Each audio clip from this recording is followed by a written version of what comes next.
Hello and welcome back to Equipped. This is episode 3. I'm still Aaron Garner. I'm Harry Lansley. And today we're going to have an interesting discussion because there's a new film out. It's Inside Out 2. For those people that haven't seen the first Inside Out film, go and see it. It's a great film. And I'm going to go and see that with my son for his birthday, which is tomorrow. Nice. He's going to be 9 years old. So I'm going to see that this weekend. So hopefully we've got another episode coming up, doing a bit of a movie review next. Yeah, no, absolutely. I'm going to go watch it Sunday morning, and then hopefully we can chat about that next week because there's a couple of new characters in this one. So the first one that most people are familiar with, we've got the 5 emotional characters. So we've got disgust, fear, happiness, angry, and sad. And then in this one, they've introduced some new characters. So maybe you could tell us a little bit about those new ones. Yes, we've got the addition of 4 new characters, and that is ennui, embarrassment, envy, and anxiety. And we're going to save a discussion on those 4 new emotions, and I'll put that in inverted commas, for our next episode, I think. Okay, excellent. But to get back to today's episode, we were having a little chat about this yesterday, and we're like, what are we going to chat about tomorrow? And we felt parenting is one that we're both familiar with. We're both parents. I've got 1 5-year-old girl. You've got 3 boys. So we thought maybe we could have a little discussion about that, talk about some of the things we found tricky, some of the things we found enjoyable, and some of the lessons we kind of learned along the way about having kids. And the emotional journey that comes with that, because it's fulfilling, but it's really hard as well. It definitely is. It definitely is. From the get-go, I think, having that, the newborn baby stage, especially your first newborn baby, everybody gives you advice on what you should be doing. So you've got all of that going on. And then, the actual reality bites pretty quick, I think, early on. I mean, how did you find it when, you were first dealing with your daughter? Yeah, really, really hard the first year. I mean, it remains hard. Don't get me wrong. It's the best thing that's ever happened to me, but it does come with its challenges. And 5 years on, I'm still learning, because the thing with the kid is the kid almost becomes a completely different child every single year. New language comes on, new friends come on, new influences, new interests. So you're always playing catch up, and it's a lot of fun, but it does require a lot of emotional intelligence, I find, to actually handle the raising of a kid for them and for me. Definitely. Yeah, and it's I remember and I'm sure many of you out there that have been through it as well, the crying, and I'm not talking about the baby, but Chantal, my wife, and I both crying on the first night because the baby was crying, and that kind of self-doubt about, I'm a terrible parent, I don't know what to do, and all of that, all of that stuff just coming down onto you, because now you're responsible for a real life human being. It's absolutely bonkers though, isn't it? Like you have a kid, and then, you might be in the hospital for a day, and then you are literally walking out holding a child, just going, I don't know what I'm doing. And that first night is terrifying, absolutely terrifying. Definitely. And I think this is where all those skills come in that we talk about. And it's all very easy for us to say, the emotional intelligence skills, the self-awareness, self-management, other awareness, social awareness piece, and then the interactional management. And it's all really important. So just do those things. As a parent, it's easy. Once you know those things and you need to do these things, you just do them. Yeah. That's all we have to do, right? But we struggle with it. So that's what everybody struggles with. I think that's the thing about people. We kind of beat ourselves up a little bit. And even as people that work in the area of emotional intelligence, I personally will catch myself time to time. It's been a busy day. You come home from work, and we love our jobs, but sometimes you're tired at the end of the day, and then it's like dad, and then the demands come in there again, and it's that sometimes like, I think that self awareness piece of where am I right now, and am I in the right place to respond effectively with my child.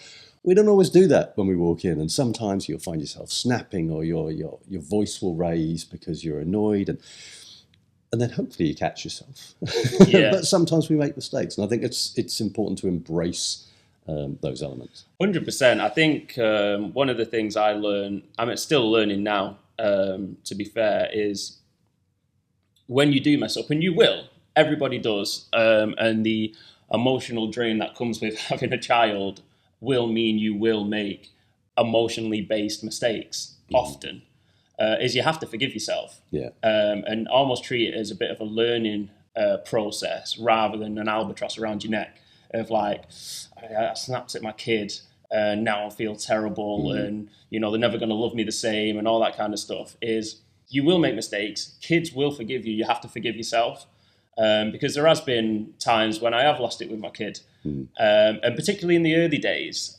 What I used to do, I've got a little bit better at kind of handling things on the fly now, but back then I used to almost have a bit of a mental processing session at the end of the day, and I kind of go through all the questionable interactions I'd had that day, and try and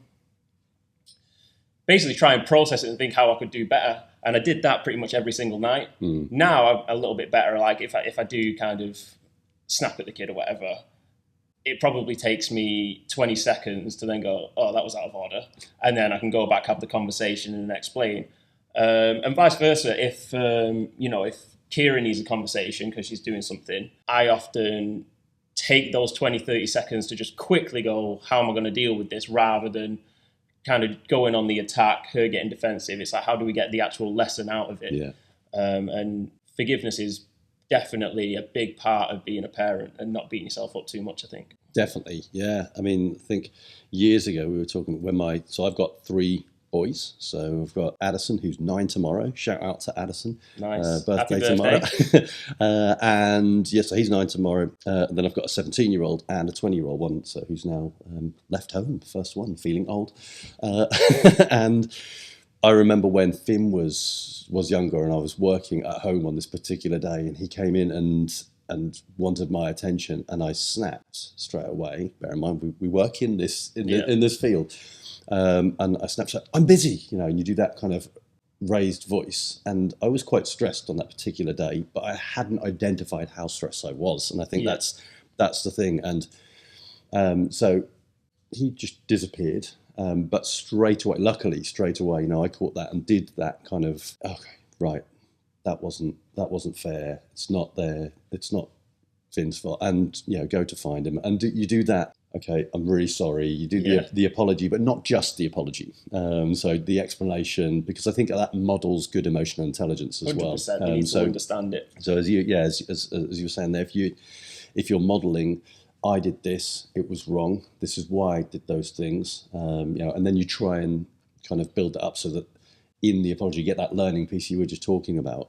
All of these mistakes we make can become really good learning opportunities. Absolutely. That help children, especially when they're younger, because when they're in their early years, that kind of 3-year-old, 4-year-old, so much development going on from a brain point of view. Most of the brain development is happening there. You mentioned the changes each year with new words and all that kind of stuff. Yeah, we can make big mistakes if we don't do those reparations when things go wrong. And modelling in that stage is really important, because 100%. Stuff they learn then is going to carry through their adolescent and adult life if we don't deal with it in the right way there and then. And I can't believe, so Kira was my first child, she's 5 now.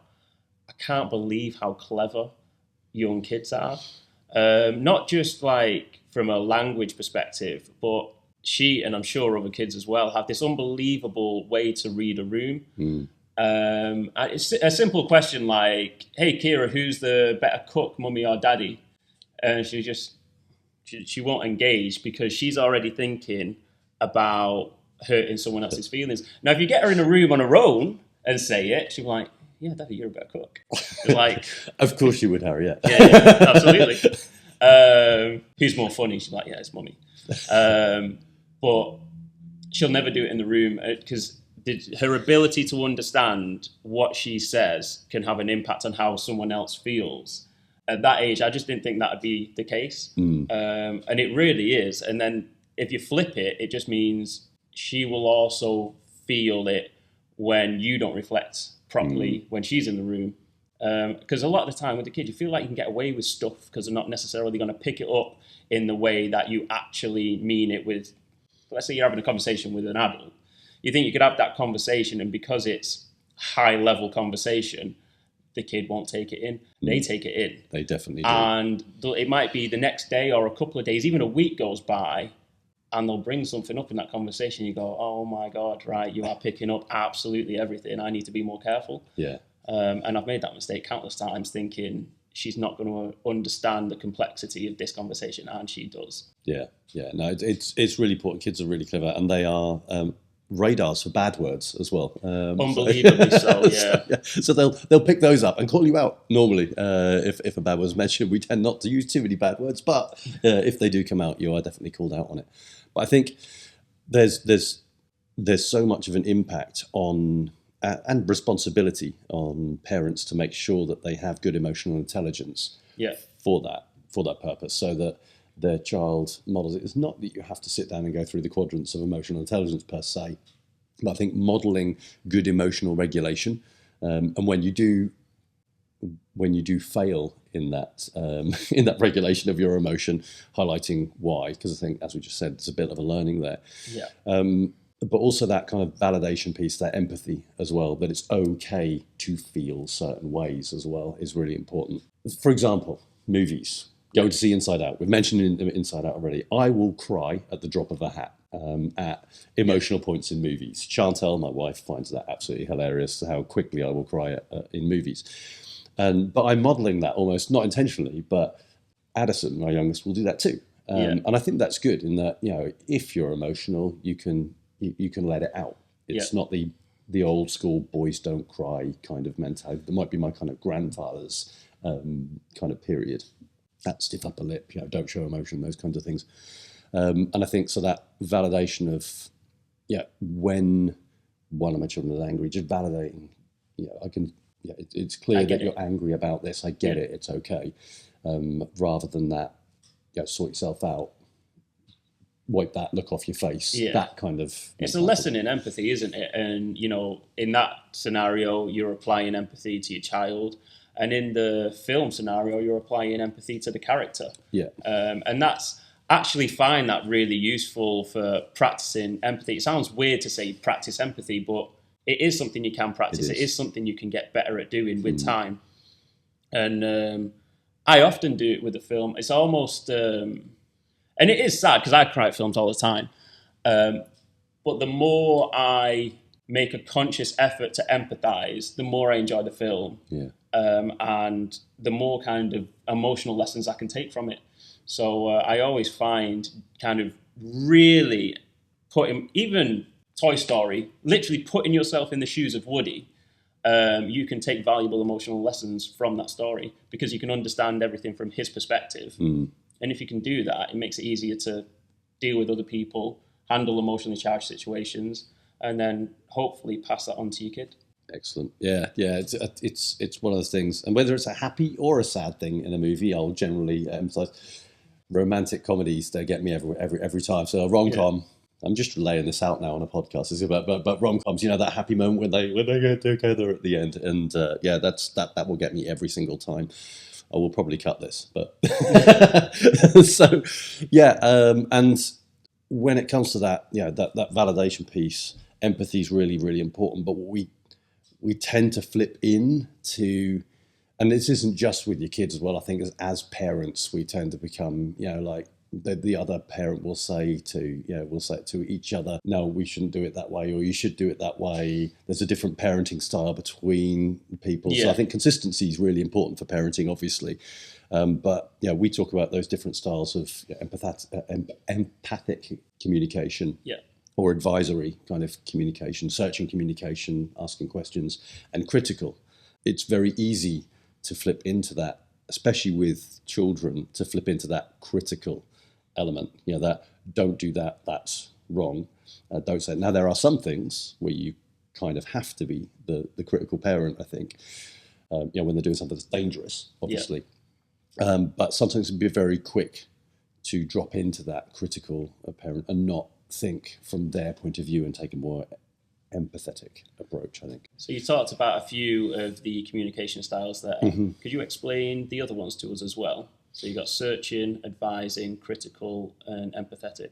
Yeah, so you've got the empathetic, which is that kind of looking at from other people's point of view. How do they feel, and kind of embrace, as we've just talked, we talked quite a bit about the empathy side. Searching is looking for understanding. So searching is more about asking questions to find out more about what's going on. And that can be very, very useful when paired with empathy. Yeah. But it can be a bit interrogatory if you overdo that kind of questioning piece, and can come across sometimes a bit like a therapy session rather than a conversation, I guess. Yeah.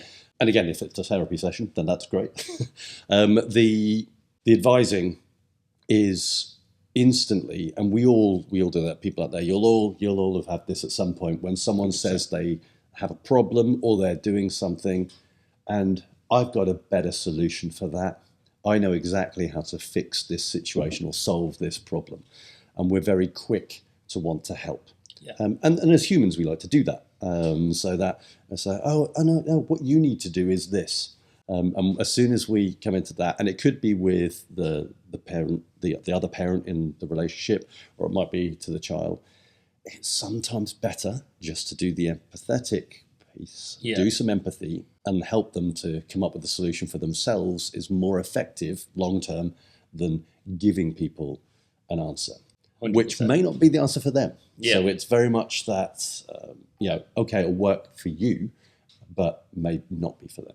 Yeah, and I mean, for kids, that's an absolutely fantastic approach, is to allow them to find it themselves, because it's quick and easy to tell a kid what to do. It takes longer and it's more difficult and emotionally challenging to take them on the ride to figure it out. But once they're there, job's done. We don't need you to come back again and advise them about the same thing. Yeah. So that kind of empathic teaching works so effectively with young children. It does, yeah. And an avoidance of critical where possible. And this, coming on to teaching, this comes into education as well. So we're talking from a parenting point of view, but from a teaching point of view, having that kind of empathetic element there. There is obviously elements of advising in any kind of role where you are guiding people. Then you would have some of that. But searching is really important from an educational point of view. You're trying to get students, pupils in primary school or upwards, or nursery upwards, asking questions. What do you think about that? And letting them come to their own conclusions. And I think the same thing works in education as it does in parenting. So, avoiding critical where possible, because those messages, especially early on in those early years periods, will stick. And a lot of those critical messages about not being good enough, or you can't do that, you mustn't do that, you shouldn't do that. People will think of this, you're this kind of person, you're that kind of person, and making those critical judgments about your children stick hard. Yeah. And, when they're teens, when they're adults, those messages are sometimes there. Is where we get a lot of our messages of self-doubt and those kinds of things, is often those kind of messages that we got from wider society or people we perceived as more parental, authoritarian kind of positions. Could be teachers, those kinds of things. So. Have you found, because you said Finn's now 20. Yes. As they grow up, have you found your parenting style has changed based on their age? So once they kind of develop a little bit more independence and a bit more kind of free-willed, do you find you have to approach it differently than you would, say, a younger child? Definitely. I think every stage is completely different. So, you've got full responsibility, and they don't really, they're not able to compute so much as a newborn, obviously, and those early years. And now, say Addison is 9 tomorrow, and so you've got that. You've got more responsibility, I guess, at that age. Once they start hitting those teen years, it's about that kind of letting go and letting them do as much as possible. We should do that early on. So Addison's at that age when he wants to do absolutely everything. So there's a level of autonomy, and it's trying to safely allow them to do as much as possible. And then it's that you have to start letting go at that stage. So I think from the point they reach, 5 onwards, you start not to do the helicopter parenting kind of approach, and letting them do their own thing. Definitely there are the challenges, the hormonal, behavioural challenges that happen a lot when we get to kind of the teens, and then your socialisation. So you're no longer the person that's primarily influencing your children once they get to their teens. There's a lot more peer group.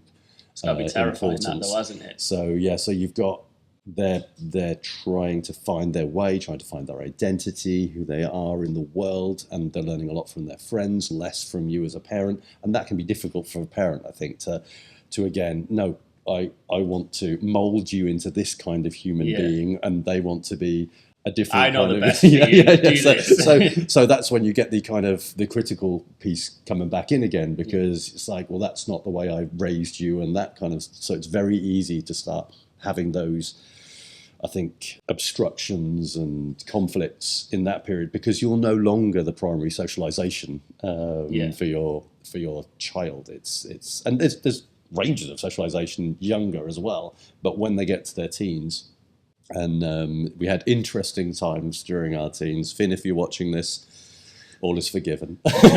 And we had interesting times with teens, very, very challenging times. And it was, again, embracing that roller coaster of emotional intelligence, and think, wow, this is interesting. It's a struggle.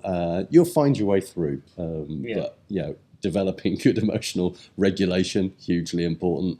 Trying to model where as best as possible.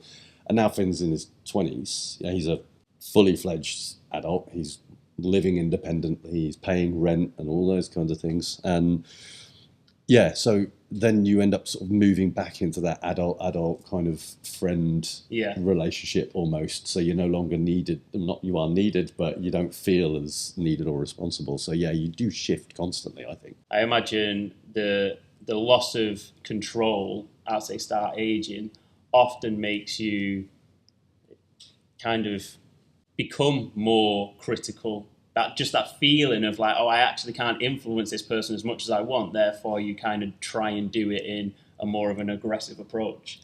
And it must be difficult.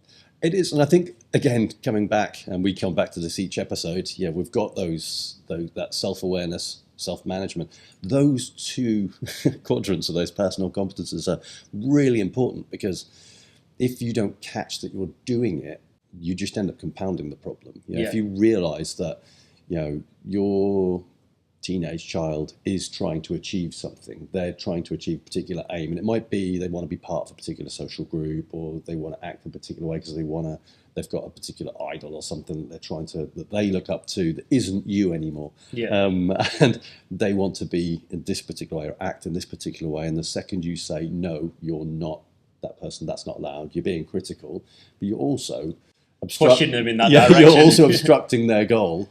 So that's a trigger for anger. So you're gonna trigger their anger. Which is also going to trigger you, because now someone is getting angry with you, and so you end up in this weird, vicious cycle. And so that self-awareness is, why am I dealing with this in this way, which is causing this to happen in this interaction? Is there a more effective way of me dealing with this? So we do that self-awareness piece so that we can then manage our own. The anger is going to be there. If you find that, or the disgust. Teenagers can be pretty dirty sometimes. Sometimes disgust is is there as well. So you'll have these emotions that are there. But how do we consciously? So we need to identify them and then consciously appraise them and label them. So okay, I'm feeling this way. What is the most appropriate response right now? And it might be that take a breath, walk away, don't say anything. I'll address this in a few minutes or later, or not, because it might be something you can just let go and deal with it. So I think those first two are really important. But obviously you need to keep an eye from a social awareness point of view on what's really going on for them. Yes, they're angry, but there could be other stuff underneath that. Why are they angry? Maybe they're sad. Maybe something's happened. There's lots of stuff that could have happened. It's almost like a mental chess game in a way. And I don't want it to sound like it's all about beating your kid. But the reason why I think of it as a chess game is you have a goal. It might be the kid tidies his room. And quick and easy way to do that is you need to tidy your room. It's really, really dirty. There'll be resentment. It might take a while for the room to get clean because you'll be like, well, screw you. I'll do it in my own time, blah, blah, blah. But if you can have that self-awareness, that self-regulation run through the story in your mind, do the empathy again, put yourself in their shoes, and you run that through, yes, it might take you a couple of weeks to effectively get the message across in the way that you want, in the way that it's received. But in the long term, it's going to be much better and much more kind of conducive to a better relationship if you can play that slow strategy rather than just immediately going for the do this. Yeah, definitely.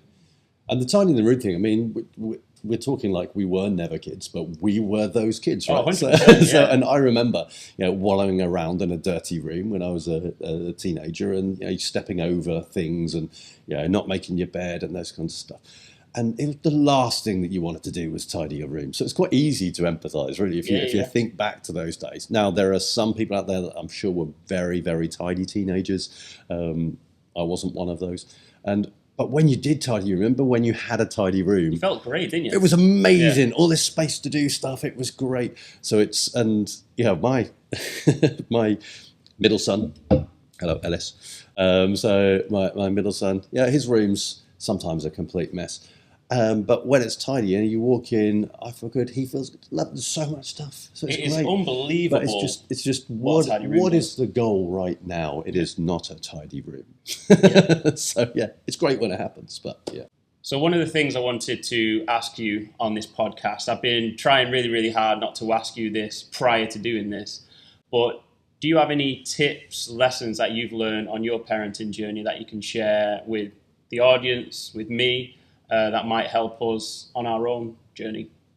So I'm not a parenting guru in any way, shape, or form, and I think the first thing is you're your own parent, and you will make mistakes. Embrace it and learn. I think that's definitely the case. So I think self-awareness is important, but when it comes to the self-awareness, acknowledging that you've made mistakes and doing that conversation that we talked about earlier. So if you make a mistake, make the learnings from it, explain that to your children as well on this is why dad responded in this particular way, because that does model emotional intelligence. And then you can have an open conversation about those things. So I think talk to your children about emotions, teach them emotional language is really important. So help them to validate their own emotions, validate themselves, you validate their emotions, give them some language around feelings and emotion and why it's important to communicate. So allowing that dialogue and not the, sit down, be quiet. If you feel bad, go somewhere else. Or if you're grumpy, just go to your room. I can't be dealing with this right now. That kind of thing doesn't help because it just stews and that kind of stuff. Your own triggers, I think, are important. Yeah. I think it's when do you find yourself most irritable, for example? So when do you find those times when you've snapped, when you've said something, when you've done something that you regret? You've responded in a way, or you've reacted in a way that isn't the appropriate response. So we differentiate between reacting and responding, don't we? We do. Go on, do you want to just explain the difference? So I think, reacting is very much that there's been a trigger in the environment, assume behavior of your child, that there's been a trigger that's caused an emotional reaction, the impulses have flared, all of the psychophysiological stuff and the face and all that stuff happens, and then we react. So it's an automatic reaction. We just go, we shout, whatever happens. What we should be doing from an emotional intelligence point of view is, yes, the trigger is there. Yes, that might trigger an emotion. But at that point, when those impulses start, we can then identify that we're becoming emotional. We can consciously appraise that, label it, and then respond, not react. We respond effectively, given we've just appraised where we are, which takes us into a better position to then deal with it. So the post-condition, as we would call it. So we start with the pre-condition, work through the triggers and all that kind of stuff, all the way back to post-condition. And I think having that ability to even think back to those times where we've had those less effective communications with our children, and think, what was happening there? What was it that caused me to act in that way? Why did I get so angry? Because that can sometimes inform us on 100%. Is there a theme about the things that we're getting angry about? Is it tidiness? Is it back chat?